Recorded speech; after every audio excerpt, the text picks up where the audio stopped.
Okay, so those are the charts, and it's basically the difference between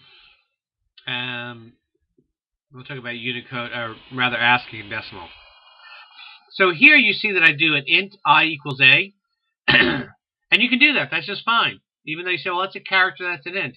What you have to realize is that internally a character is an int. The data type char simply tells Java to print that integer as a character instead of as a number. And which is why you can also store a character to an integer. Because A is 97. It's the same thing. You're going to get 97 either way.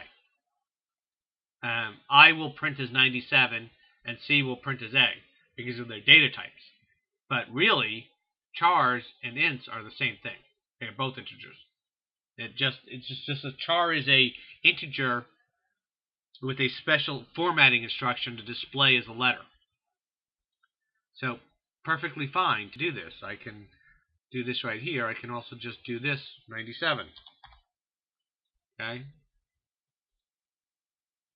And if I run this A, we'll see A and A. Well, no, it's incrementing it by 1, so we'll still say, now we'll see that instead of the uppercase B, we'll see the lowercase b.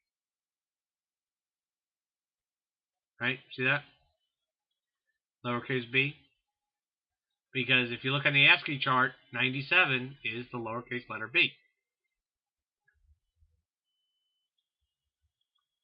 So they're really interchangeable.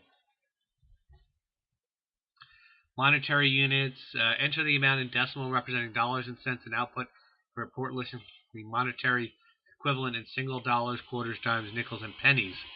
Your program should report a maximum number of... so this is actually going to be one of your future labs.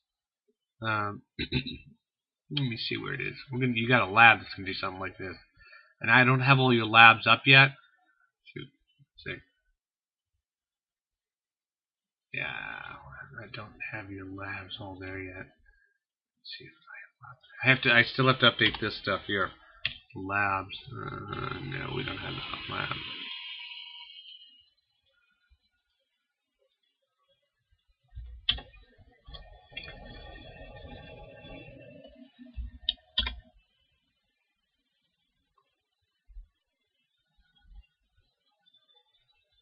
Let's try 4.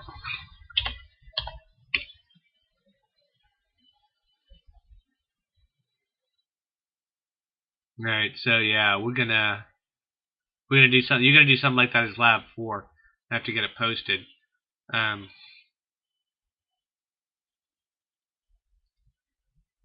Sorry, can everyone hear me now?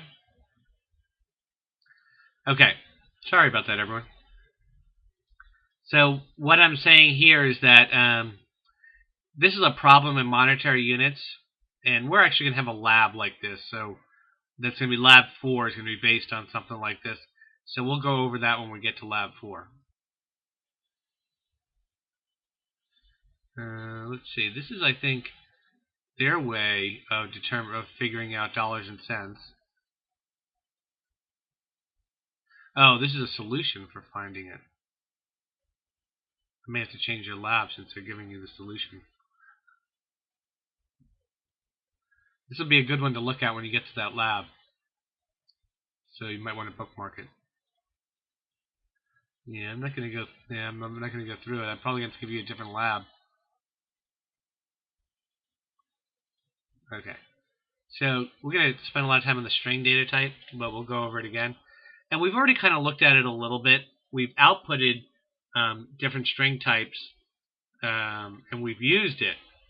So, for example, in here, string, I'm passing a string as a parameter. But I could also say something like, create a formal string and say,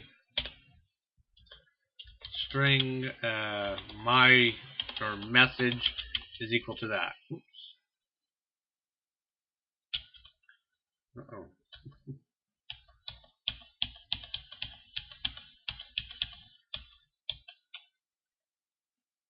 Okay.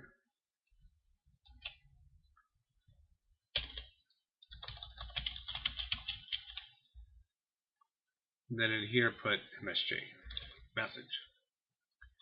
So a string is actually an object. Essentially strings are made up of a bunch of characters, but it's your first object that you're going to see, and we're going to work with it more later on. It's used frequently in these GUI pop-ups, like we saw the pop-up for JOption pane, and we're going to get into strings in more detail throughout the semester. String concatenation just means combining strings together. And I think we already looked at a little bit of that. You saw when I was, where is it here? When I did this payment, this is a string. Then I have a plus sign, and I have a double. Yet the output of this is a string that says the payment is $480 or whatever it is. And the reason you got that is because I did string concatenation. I took one string here. I used the plus sign, which when you're dealing with a string means concatenation or combined together. Generally, when you do math, that's what it is too. It's just so that it's doing a numeric combination. Here it's doing a combination of concatenation.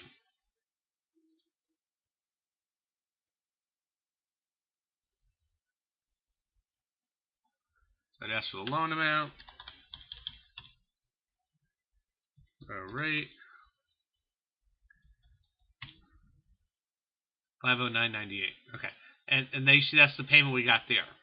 So what happens anytime you take a string and you try to concatenate something to it that is not a string, Java automatically converts a non-string to a string. A string is essentially like a universal data type. A universal data. It can store anything. You can store anything as a string. So, and generally anything will implicitly convert to string. You don't have to tell it to. So you can do string concatenations, all kinds of string concatenations. We just showed it with a float. You can do it with another string or a series of strings and characters. They all convert to string automatically. Debugging errors. It's the process of finding and correcting errors. The IDEs are pretty good. They'll show you the syntax errors very readily and easily. But it's the runtime errors that can get complicated. But the process of fixing a program so it runs correctly is called debugging. Does anyone know where the term bug or debugging comes from? Heard the story?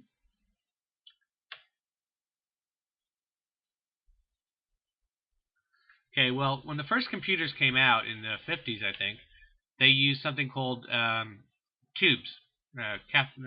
Cathode ray tubes or vacuum tubes, excuse me. And these were, I don't know, probably a lot of you are too young to even know what a vacuum tube is. Maybe you saw a picture of it once.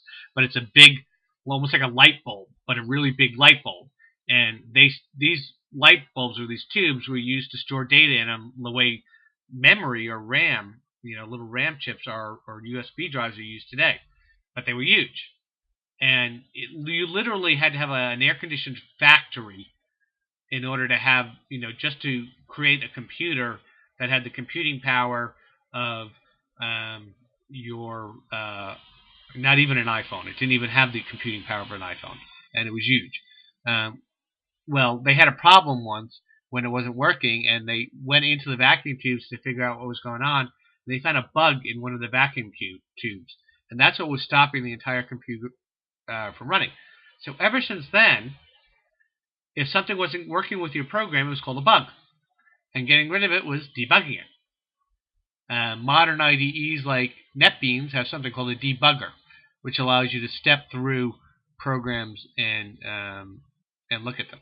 And it's pretty good. You can put something called a breakpoint by double-clicking on it.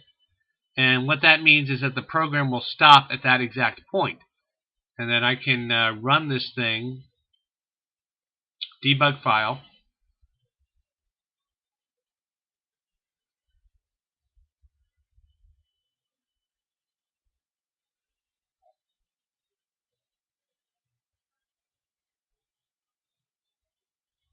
Some point. Alright, so I have to get back to the output. It wants the loan amount, the interest rate.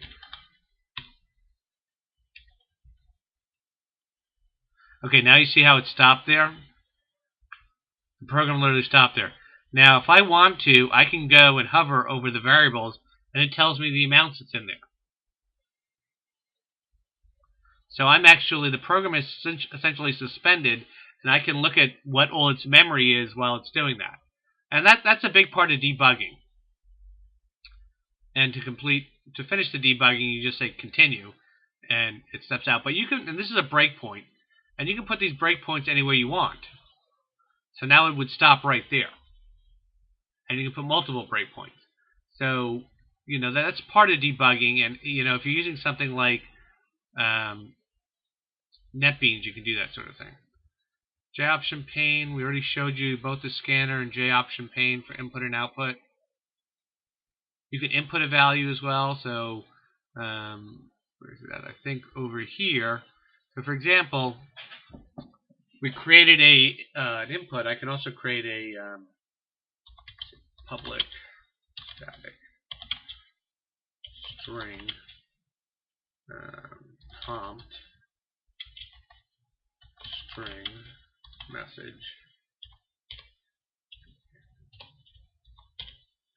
Essentially the same thing. javax.swing.joption pane dot show input dialog with our message. And I can say return.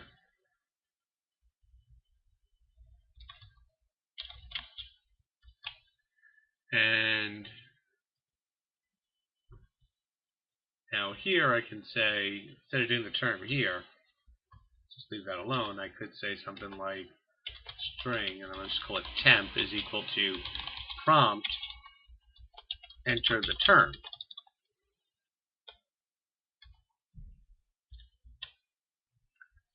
We execute, now let's get rid of those breakpoints. So I'll enter the loan amount, which is $95,000, the interest rate,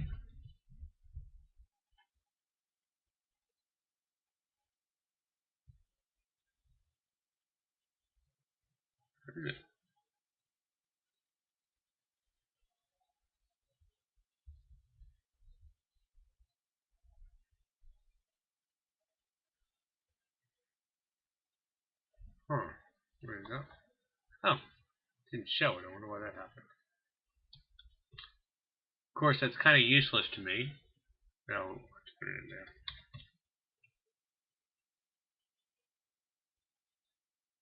How do I know? How do I do anything with it?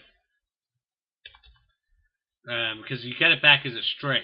So in order to put it into an int, you have to convert it.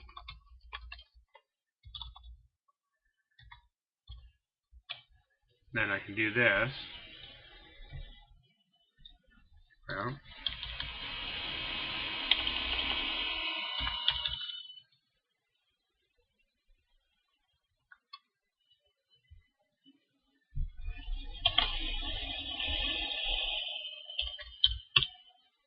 then I get that. So I used a prompt, which is more graphical and a little bit nicer to use.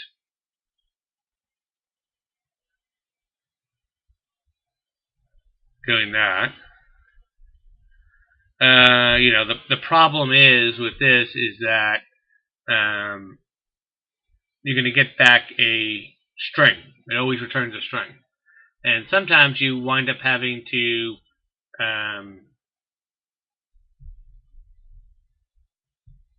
you need to actually convert it to something else, like a numeric value. See if they talk about that. Parse int. Okay. So if you're getting back a numeric value like a 1, 2, 3, but it's actually in a string, so it's not numeric, it's in a string, and you make an input box with multiple inputs, you have to write your own form. But yes, you can. You can, but you have to do your own form.